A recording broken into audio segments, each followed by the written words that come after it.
Welcome friends, welcome to R channel my first view. இன்னைக்கு நம்ம இன்ஸ்டண்ட்டாக, எப்போவுமே பொதுவாக இன்ஸ்டண்ட்டாக குயிக்கான்னு சொல்லுவோம். ஆனால் அந்த இன்ஸ்டன்ட் இருக்குமான்னு கேட்டால் இருக்காது. ஆனால் இதை சத்தியமாகவே சொல்கிறேங்க, ரொம்ப சீக்கிரமாக இன்ஸ்டண்ட்டாக செஞ்சிடலாம் இந்த உப்மா ரெசிபி. இந்த உப்மா ரெசிபி எப்படி பண்ணியிருக்கோன்னு வீடியோக்குள்ளே போய் பார்க்கலாம் வாங்க friends. Welcome to R channel my first view.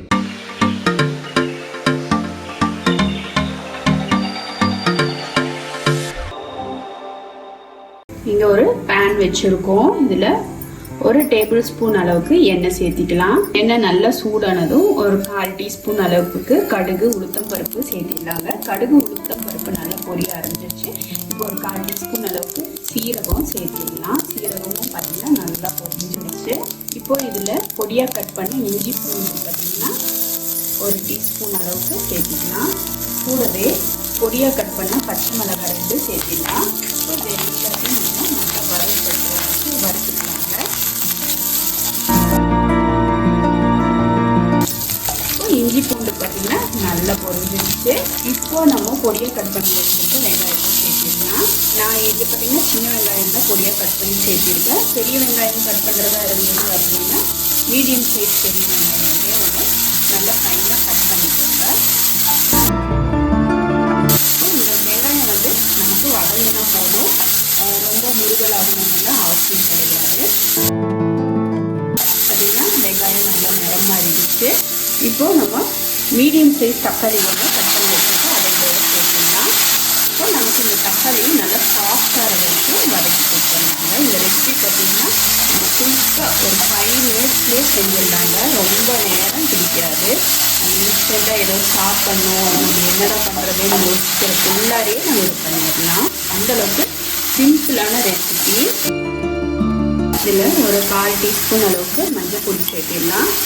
Garam masala தூள் பார்த்திங்கன்னா ஒரு டீஸ்பூன் அளவுக்கு சேர்த்திடலாம். குருமிளகு தூள் பார்த்திங்கன்னா ஒரு 1/2 டீஸ்பூன் அளவுக்கு சேர்த்திடலாங்க. இப்போ இதுக்கு தேவையான அளவு உப்பும் சேர்த்திடலாம். இதை நல்லா ஒரு தடவை கலந்து விட்டுடலாங்க. நமக்கு இந்த தக்காளி பார்த்திங்கன்னா நல்லா சாஃப்ட் ஆகணும், அதை வச்சு குக் பண்ணிக்கலாம். இதை நல்லா கலந்து விட்டுட்டு நம்ம இதில் தண்ணியெல்லாம் எதுவும் சேர்க்க போகிறது இல்லைங்க. இது எண்ணெயெல்லாம் நல்லா தெளிஞ்சு வரட்டும். இது போல் நல்லா பரவலாக விட்டுட்டோன்னா நமக்கு சீக்கிரமாகவே குக் ஆகிடும். லிட் போட்டு க்ளோஸ் பண்ணி விட்டுறலாம். ஒரு 2 நிமிஷம் போல் இருக்கட்டும். தக்காளி சீக்கிரமாக குக் ஆகிறதுக்காக இப்படி பண்ணுறோம். இங்கே பார்த்தீங்கன்னா ஒரு 5 பிரெட் ஸ்லைசஸ் தான் எடுத்திருக்கோம். இப்போ இதை குட்டி குட்டியாக கட் பண்ணிக்கிறோம். நமக்கு அந்த தக்காளி வேகிறக்குள்ளாரையே கட் பண்ணிடலாம் ஈஸியாக.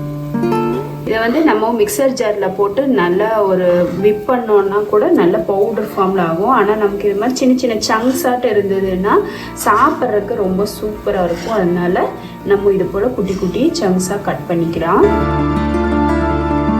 ரொம்ப பெரிய சங்க்ஸாக இருந்தாலும் நமக்கு நல்லா இருக்காது. ரொம்ப சின்னதாகவும் இல்லாமல் ரொம்ப பெருசாகவும் இல்லாமல் ஒரு மீடியமாக கட் பண்ணிக்கலாம். பார்த்தீங்கன்னா இந்த அளவுக்கு கட் பண்ணியிருக்கோம். இப்போ இதை எடுத்துக்கலாம்.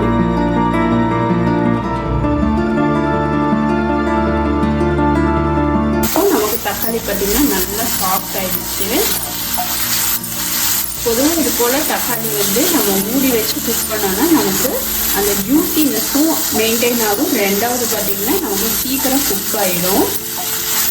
இப்போ இது ரெடி ஆகிடுச்சு. இப்போ கட் பண்ணி வச்சுருக்க நம்ம இந்த பிரெட் ஸ்லைசஸை சேர்த்திடலாங்க. சேர்த்தி நல்லா கலந்து விட்டுடலாம். இது பார்த்திங்கன்னா நம்ம இன்ஸ்டண்ட்டாக செஞ்சிடலாம். நம்ம பேசிகிட்டு இருக்கும்போதே டக்குன்னு செஞ்சிடலாங்க. ரொம்ப சூப்பராக இருக்கும். ஈவினிங் டைமில் இது போல் செஞ்சு சாப்பிட்றப்போ ரொம்பவே சூப்பராக இருக்கும். நம்ம வெறுமனே ப்ரெட்டு நம்ம டோஸ்ட் பண்ணி தான் சாப்பிடுவோம். அது போல் இல்லாமல் இல்லாட்டி சாண்ட்விட்சாக வச்சு சாப்பிடுவோம். அது மாதிரிலாம் இல்லாமல் இது போல் செஞ்சு சாப்பிடும்போது உங்களுக்கு இது மேலே லைட்டாக எலுமிச்சப்பழம் பிழிஞ்சாலும் ரொம்பவே சூப்பராக இருக்குங்க. கடைசியாக மேலால் கொஞ்சம் கொத்தமல்லி தலையில் சேர்த்திக்கோங்க. இப்போ என்கிட்ட கொத்தமல்லி தலை ஸ்டாக் இல்லை, அதனால நான் இது மாதிரி செஞ்சுருக்கேன். இப்போ இது எல்லாமே பாருங்கள், நல்லா அந்த மசாலா எல்லா பிரெட் ஸ்லைசஸ் மேலேயும் படுற மாதிரி நல்லா ஒரு தடவை புரட்டி கொடுத்துடலாம். இதுக்கு எண்ணெய்க்கு பதிலாக நீங்கள் பட்டர் இல்லைன்னா கீ சேர்த்தி கூட இது போல் வதக்கலாம். ரொம்பவே சூப்பராக இருக்குங்க. இப்போ சூப்பரான பிரெட் உப்மா ரெடி ஆயிடுச்சு.